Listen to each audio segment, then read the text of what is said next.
As a lighter, the light's size and distance to the character is as important as its position in relation to it. We use the lighting mode to place the light where we want it to hit, and now we can hold Ctrl on the keyboard, click and drag on the arrow to move the light in and out, keeping its rotation.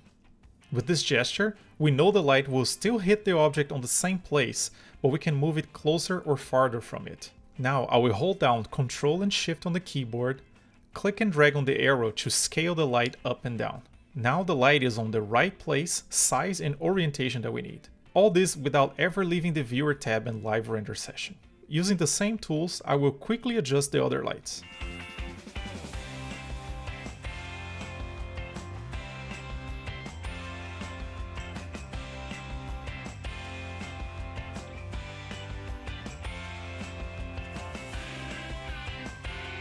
Okay, now that everything is in place, there's one attribute that I constantly use when working with area lights, which is called spread.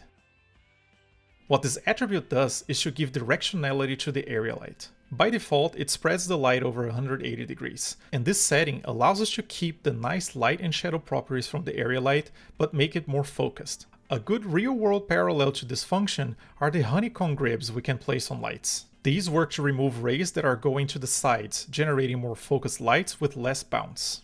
To add this option to the head-up display, you have to create a viewer object settings anywhere below the gaffer. You can drag specific lights to this node, or you can write a simple cell expression. In this case, I'm telling Katana that any object that is a light inside the light hierarchy should have its head-up display with the spread parameter. There are many more properties available depending on the render engine you are using, and you can find them on the light attributes. Just hover over the attribute you like to see how it's called and add it to your parameters.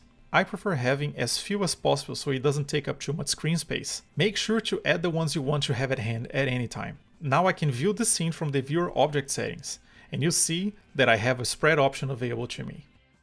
For the next video, I'll show you how you can quickly place lights on the set using the snapping options, and add it all at once using the clone option and the template material.